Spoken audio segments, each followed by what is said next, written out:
Ignacio Buen Cámpora, día. miembro del Consejo Directivo de AT Capital y también hombre que proviene del querido ministerio, hoy Secretaría de Agricultura, Ganadería y Pesca de la Nación. Así Pero es. qué difícil hacer pecheras para agricultura, ¿no? ¿Cuántas veces no cambiaron el nombre ya? Muchas. Agroindustria, bioenergía, toda una cosa. Muchas. Bueno, Sí. contame cuál es el tema en el tapete hoy por excelencia. Bueno, en nuestro continente me parece que el tema que viene picando en punta esta semana es la continua amenaza de Estados Unidos sobre Venezuela con la posibilidad de una acción militar de carácter directo. Eso viene siendo así, es un problema serio para el continente y empieza a haber voces que empiezan a decir que lo de la guerra no es una salida, digamos, ¿no? Empieza a haber voces. De hecho, ayer AT Capital mismo sacó un comunicado alertando sobre esta situación que bueno, que empieza... Que ya lleva más de 3 meses, ese es el dato, digamos, me parece el bloqueo naval que hace Estados Unidos con la flotilla del Comando Sur, que flotilla tiene poco porque está el portaaviones más poderoso del mundo. O sea, no solo el barco de guerra más poderoso que existe hoy sobre la faz de la Tierra, el portaaviones Gerald Ford. Por sus capacidades militares, tiene una flota aérea sobre su cubierta, tiene capacidades de lanzar misiles de crucero, un nombre que a los que les gusta el tema lo van a reconocer, son los Tomahawk, que estrenó contra Irak hace algunas décadas Estados Unidos. Misiles de crucero pueden volar 500 kilómetros, 700 kilómetros desde un buque hasta un objetivo en tal o cual lugar dentro del territorio de un país extranjero. Y también, digamos, más allá de lo militar, sigue habiendo ataques en el plano económico. Ahí el gobierno de Venezuela, lo decía ayer la vicepresidenta Delcy Rodríguez, que fue canciller de Venezuela hace algunos años. Delcy Rodríguez ayer hizo una conferencia de prensa sobre el tema de Citgo. Citgo es una petrolera norteamericana muy importante. De hecho, ha sido auspiciante de autos de IndyCar, de NASCAR, las categorías principales de automovilismo de Estados Unidos. Capital Yankee. No, es de capitales venezolanos. Citgo es de PDVSA. La generó la petrolera del Estado venezolano hace muchísimos años. Sí. Y al calor de, ¿se acuerdan el presidente autonombrado Juan Guaidó? Hace unos 9 años. Citgo es expropiada por la justicia norteamericana y eso va a un juicio que duró muchísimo tiempo y que se definió ayer con el fallo de la justicia norteamericana, entregándola a estos usurpadores que hoy no son más que ciudadanos venezolanos, empresarios y demás, pero sin la posibilidad del Estado venezolano actual y del gobierno venezolano de hacer la defensa de esa propiedad, que era una propiedad del Estado, porque al ser de Petróleos de Venezuela, una empresa pública, era parte del capital del Estado venezolano. Bueno, ayer la usurparon. Citgo no es solo una planta, Citgo son estaciones de servicio en todo Estados Unidos. O sea, para que sepamos el volumen del robo, digamos. Eso es uno de los ataques, y el otro que también resonó en los medios de comunicación es el tema del bloqueo aéreo. Eso te iba a preguntar. Por una carta que sacó la Agencia Federal de Aviación de Estados Unidos, la FAA, sus siglas en inglés, alertando a las aerolíneas internacionales a que Venezuela era un espacio aéreo peligroso, que la situación interna era inestable y que ellos no ordenaban, pero recomendaban suspender los vuelos sobre Asia y desde Venezuela y sobre territorio venezolano para los vuelos internacionales que pudieran pasar sobre el espacio aéreo. O sea, perdón, que no salga la gente de Venezuela o que no llegue gente a Venezuela. Que no salgan ni lleguen vuelos internacionales desde Venezuela. Esa es la recomendación. O sea, si pienso Turkish, por ejemplo, una de las aerolíneas que más vuela a Venezuela desde Estambul, desde Europa. A Turkish esa nota, cuando la Agencia Federal de Aviación de Estados Unidos si bien no es global, es la principal del mundo porque es norteamericana y Estados Unidos en el mercado de aviación civil es un actor fundamental. Obviamente tiene un peso muy importante. Claro. Para ponerlo en dimensión, si un avión civil construido en Estados Unidos, en Europa o en cualquier parte del mundo no tiene la certificación de la FAA, no podría volar, salvo en el país donde se fabrica y adentro de sus fronteras. Ok, claro, este comunicado tiene un gran peso. Tiene un peso internacional sobre el mercado muy fuerte. Entonces, bueno, efectivamente hubo aerolíneas, muchas que dejaron de volar. Particularmente las varias españolas, mismo Avianca, que es la aerolínea colombiana o de capitales colombianos. Eso obviamente empieza a generar zozobra porque no es inocente lo que ves en época de fiestas, donde muchos compatriotas venezolanos o gente no venezolana que tiene familiares en Caracas viaja o se desplaza o va a otros países desde Caracas para visitar a sus familiares, para pasar las fiestas en comunidad, y eso se ve frustrado por esta definición de la agencia federal. Aún así, algunas aerolíneas siguen volando internacionales. Turkish es una, de hecho. Turkish no suspendió los vuelos. La aerolínea bandera venezolana Conviasa sigue volando a sus destinos internacionales y también nacionales. Pero claro, se ve mermado, hay una crisis en ese sentido. Pero lo que sí pasó ayer es que llegó una nota del gobierno norteamericano, que es el que impulsó el bloqueo del espacio aéreo venezolano, para reanudar los vuelos de repatriación de los migrantes expulsados por las medidas antimigración del gobierno de Trump. Tipo, vuelvan a su país. Claro, los están mandando a todos los países. Sí. Bueno, en Venezuela, dentro del bloqueo aéreo, se habían terminado los vuelos, digamos, no había vuelos de repatriación durante estos últimos días, y ahora Estados Unidos mandó una nota a la autoridad aeronáutica venezolana para reanudar los vuelos. El gobierno de Maduro obviamente respondió que sí, que en Venezuela hay normalidad, que se reanudan los vuelos. Claro. Los vuelos los hace Eastern Airlines, una aerolínea norteamericana grande. Así que bueno, los vuelos de repatriación van a ya se reanudan. Pero bueno, igual sigue siendo una situación compleja, ¿no? Yo tengo una pregunta de un poco por preguntarle a Nachi. Un poco el objetivo, o sea, ¿qué es lo que busca Estados Unidos a la hora de bloquear a Venezuela por aire y por tierra, creo que también, ¿no? No, por mar.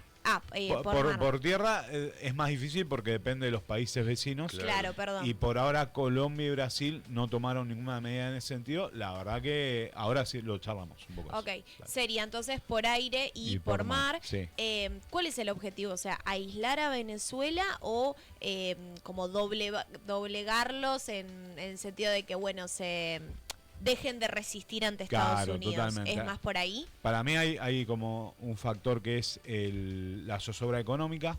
Cuando vos tenés menos vuelos y menos buques pueden llegar con mercancías, entrar o salir, no importa. Digamos. También hay petróleo crudo venezolano, tiene que salir a otros lugares del mundo donde lo venden. Y eso efectivamente genera una zozobra sobre la economía general del país y sobre los ciudadanos, que además pueden llegar a ver, quizá no en el corto plazo, pero sí en un mes y medio, el faltante de ciertos bienes de consumo. Claro. Ayer lo dijimos. Algunos críticos y otros no tan críticos, pero los más críticos, por ejemplo, empiezan a faltar medicinas. O sea, eso es complejo. O sea, sí, obvio. Porque en los aviones comerciales va mercadería y hay aviones también de carga que no están volando. Aviones de carga muy grandes que llevan mercancías de alto valor. Bueno, al no llegar eso se empieza a generar una cadena compleja. Porque Venezuela tiene mucho petróleo, pero no tiene industria propia. No tiene producción. En el último, ellos están contentos en eso porque mucho de lo que en los últimos 15 años sobre todo pudieron dar un impulso a la industria ligera, a la industria de manufactura, porque claro, la historia de Venezuela es que no fabricaba, hasta el chavismo no fabricaba casi un paquete de galletitas. Claro. O había grandes firmas monopólicas, pero cuando empezó a complicarse el escenario para ellos, no para el pueblo venezolano, que estaba en una etapa espectacular en su historia, se fueron, levantaron todo y se fueron, digamos. Claro. Entonces, eso generó problemas de abastecimiento durante un periodo importante de tiempo. El periodo más crítico reciente fue el previo a la pandemia, la época de las guarimbas, que además se cobraron vidas de venezolanos porque eran brutalmente eran violentas, o sea, eran realmente elementos muy complejos en la sociedad venezolana, que tomaban barrios enteros, que perseguían a integrantes de gobierno, o sea, eran realmente muy efectivas en su accionar. Y después vino la pandemia y eso también generó una crisis, obviamente, por la pandemia en sí mismo, que fue algo global, digamos. Pero no quería decir algo de esto del bloqueo y de la situación, digamos, para caracterizar un poco qué hace Venezuela ante el bloqueo. Bueno, antes de ayer, Diosdado Cabello, el presidente de la Asamblea Nacional, junto a Nicolás Maduro, el presidente de Venezuela, y otros actores de gobierno, generaron una nueva instancia dentro de la dirección de gobierno, el buró político, con 12 integrantes y que en teoría, y yo creo que es así, digamos, es parte de la concepción que ellos tienen del poder popular, donde lo asambleario y lo deliberativo tiene mucha incidencia en la vida del país, en la vida política. Se sumaron 12 personas a ese buró político, que no son necesariamente del gobierno, son también actores de la sociedad civil, claro, con cierta representatividad, ¿no? Y por otro lado, ese acto y la toma de juramentación de los integrantes de una nueva instancia de poder popular, digamos, que tiene que ver con el poder territorial, fue más de 1 millón de personas movilizadas. Personas que también, en el último tiempo, y ya lo hablamos acá hace unos meses, cuando arrancaba este conflicto, o esta parte del conflicto en Estados Unidos, hoy efectivamente Venezuela tiene movilizada una fuerza civil y militar de más de 4,5 millones de personas. O sea, con esto no quiero decir que Venezuela quiera ir a una guerra, porque no ese es el objetivo político del gobierno Maduro y del pueblo venezolano, sino que en todo caso es un elemento de disuasión, lo dije bien, que tiene que ver con un pueblo organizado y armado en pos de la defensa del territorio. Claro, pero que no los agarre en bolainas, digamos, sí, claro, mal dicho. Indudablemente. Es tan buena la pregunta de Camila, porque en realidad, cuando uno está acostumbrado a ver las intervenciones de Estados Unidos en otros lugares del mundo, quizás es una guerra religiosa, quizás una acusación de armas de destrucción masiva. Totalmente. Por eso no es entendible, claro, por qué al común de la gente. Y hoy a Maduro lo sostiene las Fuerzas Armadas y el pueblo. Sí, es están la unidad, buscando medrar. Ellos hablan de la unidad cívico-militar, es un laburo. Esto está bueno esto. El cortito. La Fuerza Armada Nacional Bolivariana hoy, en su historia el ejército venezolano, siempre tuvo un componente de clase popular en sus soldados, pero también en sus oficiales. De hecho, Carlos Mendoza fue el embajador acá muchos años de Venezuela. Carlos Mendoza siempre lo contaba que él llegó a ser general de ejército, era un compañero de armas de Chávez, o sea, sobre todo en el intento de levantamiento del 92, que sale mal y que Chávez queda en cana, un par de años. Él era hijo de una mucama, y sin embargo había sido un general del ejército venezolano. Claro. Algo que en Argentina, hay que decirlo, nunca podría suceder, porque el ejército argentino tiene un componente de clases, un ejército clasista, la oficialidad y mucho más. En el ejército quizás es el sector entre comillas más popular, pero si vos vas a la Fuerza Aérea o a la Armada Argentina es mucho más elitista, porque ahí ya tiene mucho que ver con apellidos, familias de origen militar que acceden a los altos cargos, digamos, de oficiales. Bueno, en Venezuela eso nunca fue así. De hecho, él siempre hablaba, lo ponía en términos de que la oligarquía venezolana era muy antipatria, era muy cipaya, muy pro norteamericana o antes muy pro Inglaterra. Entonces, efectivamente, ser militar era algo medio descartable, no estaba dentro de los objetivos en general de esas familias. Pero sí en el pueblo había toda una cuestión vinculada a la historia de Bolívar y del ejército libertador. Entonces, efectivamente, había sectores populares que una salida laboral muy importante y una forma de ascenso social era seguir la carrera militar. Wow. Y por otro lado, el trabajo de Chávez y de Otto, antes y después de 1998, de carácter ideológico. Totalmente. Un ejército de carácter antiimperialista. Eso también hoy tiene un valor estratégico. La última vez que estuve en Venezuela hablaba con un compañero que es uno de los docentes más que tiene responsabilidades dentro de la estructura de educación de la Fuerza Armada Nacional Bolivariana, y él nos decía que algo que a él le sigue sorprendiendo es que el principal referente que ellos toman en la actualidad, o muchos de ellos en la actualidad, o el texto preferido, es un texto de Ho Chi Minh, o sea, que es un vietnamita. Que él es parte de la experiencia de la guerra contra Francia y contra Estados Unidos, de liberación de ese país del sudeste asiático. Y bueno, eso hoy cobra dimensión. O sea, es un ejército que se sabe que Estados Unidos quiso comprar a generales, a oficiales, por muchos millones de dólares, y sin embargo todos esos intentos, hasta ahora, obviamente nunca hay que descartar qué implica esa situación, sobre todo en un contexto de amenaza de invasión, digamos, claro, sobre todo para ciertas personas, pero hasta el día de hoy eso fue siempre dio por tierra, digamos, no sirvió. Mientras no se quiebre el pueblo por hambre, porque lo que te están haciendo es un sitio.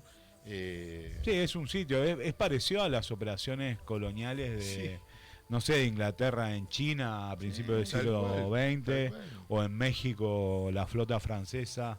A mediados del siglo XIX. Lo tuvimos ahora, es que poquito recordamos la vuelta obligada, ¿no? Claro, el bloqueo naval anglo-francés en la vuelta obligada. Las dos flotas más importantes. Me quedé pensando en el dato que dijiste, que bueno, para mí era nuevo, ¿no? Que en Venezuela lo militar era más relacionado a lo popular, totalmente antagónico con nosotros. Sí, con nuestra historia. Con nuestra historia total. Entonces, por eso tiene tanto peso hoy la defensa, esto que vos decías, que Venezuela se estaba preparando no para una guerra, sino como, bueno, esto para estar ahí con algo. Digamos, la doctrina que es propia de los países socialistas, donde hay unidad del pueblo con sus fuerzas armadas. Obviamente la historia venezolana eso lo favorece, por lo que hablábamos recién. Claro. Pero en Cuba es lo mismo, digamos. Son países que están preparados para una movilización total en caso de una agresión extranjera. O sea, y la movilización total es de todos los sectores organizados de la sociedad civil.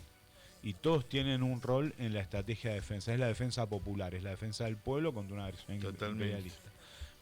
Por ejemplo, nosotros, que somos el caso del negro y yo, ¿no? Trabajadores del Ministerio de Agricultura. Sí. Bueno, tanto en Cuba como en Venezuela, los trabajadores del Ministerio de Agricultura primero tienen una formación militar básica, no especializada, pero sí básica, sobre todo el uso de armas de fuego. Y además sabríamos a qué lugar acudir, en qué momento, en caso de una agresión extranjera. Totalmente. Y en esta etapa seguramente estaríamos movilizados, como está movilizada gran parte del pueblo venezolano, para la defensa del país. O sea, pero es una concepción político-ideológica, ¿no? Claro. Que se trabaja a lo largo de mucho tiempo. Recordemos esto, el proceso de la Revolución Bolivariana ya tiene casi 30 años, claro, tiene 27 años. Con su historia. Ya, digamos, en términos históricos parece poco, o por lo menos a nosotros parece poco, porque lo vivimos muy en carne propia, muy al calor de nuestra vida adulta, pero efectivamente hay generaciones venezolanos que ya crecieron con esta imagen, digamos, de su país. O sea, mirá qué dato queda. 30 años, no me acordaba.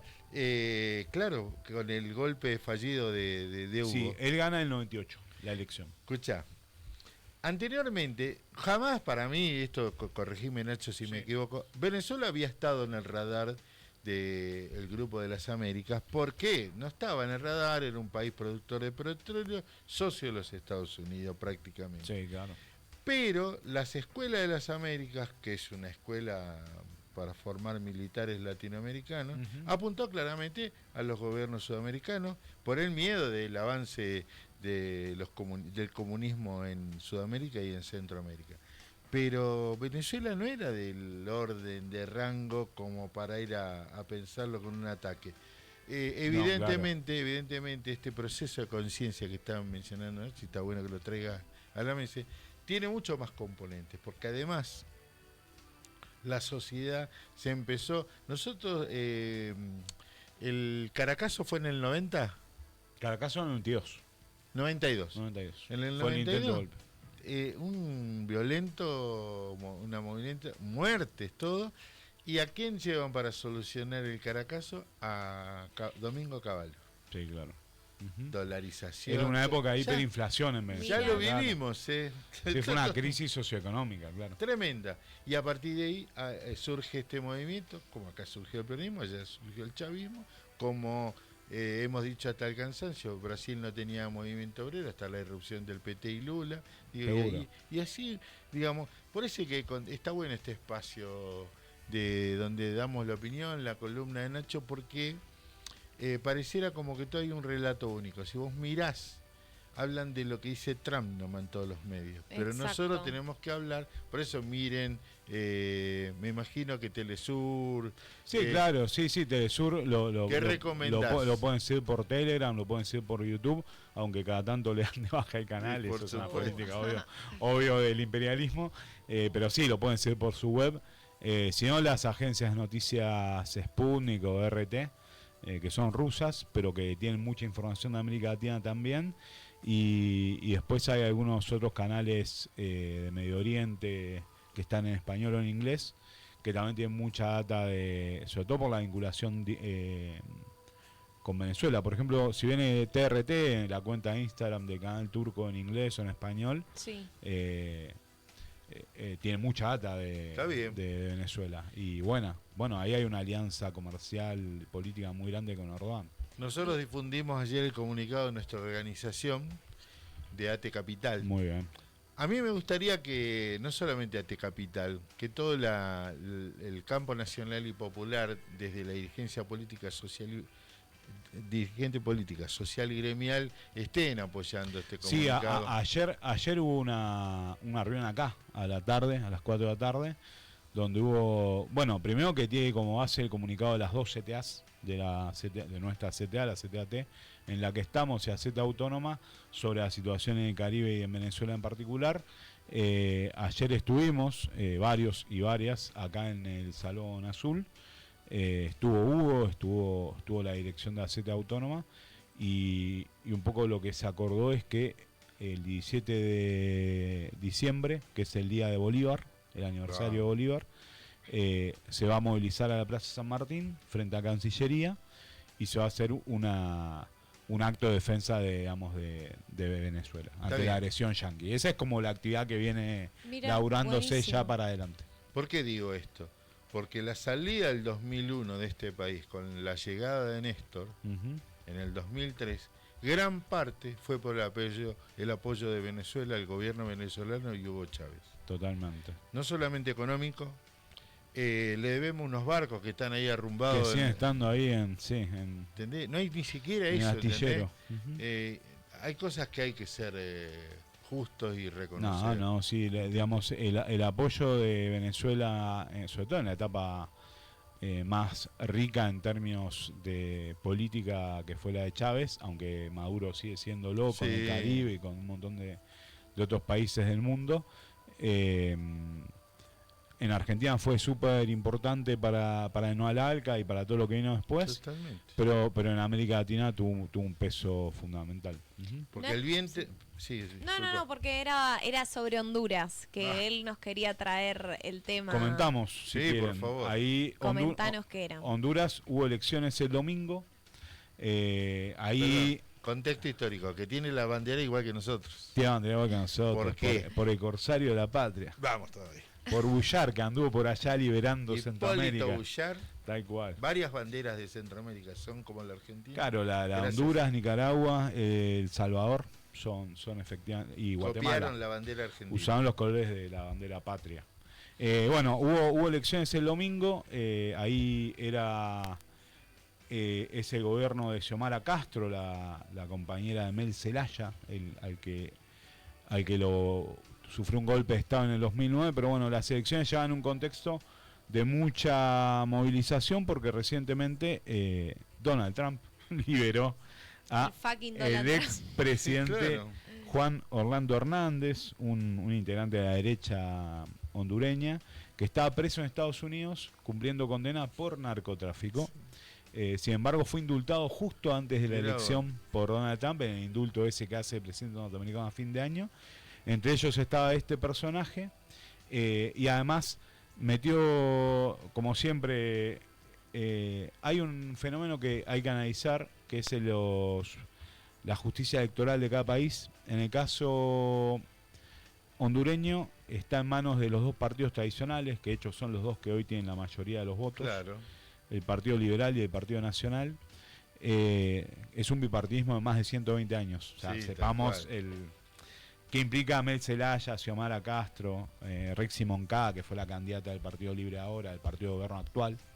El CNE está en manos efectivamente de estos dos partidos, y lo que denunció anteayer en conferencia de prensa Rexy Moncada, la candidata del oficialismo actual del Partido Libre, decía, es que hay casi 560.000 votos, que es más que la diferencia que tienen cualquiera de ellos con ella en votos, que no fueron verificadas con el factor de control biométrico y que aún así fueron contabilizadas por la CNE y dadas por válidas. Eso está en discusión, sigue siendo una discusión sobre eso. De hecho, se había parado el escrutinio, ayer se retomó. Hoy por hoy el ganador es el del Partido Liberal, que ahora no me va a salir el nombre, pero lo tengo por acá. Acá está. A ver. Es Salvador Nasralla, del Partido Liberal, ese que viene en punta. Y segundo viene Nasri Asfura, del Partido Nacional, que es del mismo partido que este presidente narco indultado por Trump. Nada, casualidad. No. Los dos, Nasralla hoy tiene 1 millón de votos, Asfura tiene 990.000, y Rexy Moncada, la candidata al oficialismo actual del partido de centroizquierda libre, tiene casi 500.000 de votos. Eso está en discusión. Todos entendemos que va a haber un escenario de no resolución en favor de los intereses populares y que se va a dar por válido la victoria de Nasralla, porque ahí se retoma, insistía sobre esto, el bipartidismo de más de un siglo. Tiene que ver con que todos los negocios se reparten entre dos. Quedan entre Y que claro. los disruptivos fueron estos años donde Mel Zelaya fue presidente, donde Xiomara Castro fue presidenta. Un sector progresista de la sociedad hondureña pudo acceder al poder por las elecciones, que entendemos que hoy, digamos, va a finalizar eso. O sea, no se va a rebatir, aunque Rexy Moncada legítimamente pueda reclamar por la manipulación de los resultados electorales. No le van a dar atención, decís. No, porque el mismo poder electoral está en manos de los dos ganadores, digamos. Claro. O sea, es difícil que suceda, y un poco me hace acordar a la elección de Noboa en Ecuador a principio de año, Sí. donde también la candidata del correísmo Gutiérrez denunció fraude, pero que eso tuvo nulo efecto a los fines prácticos. Noboa sigue siendo presidente electo por 4 años más de Ecuador. Da para más la charla, Sí, pero realmente impecable la columna hoy, Nacho. Muchas gracias. Bueno, gracias a ustedes, che. Con Nacho.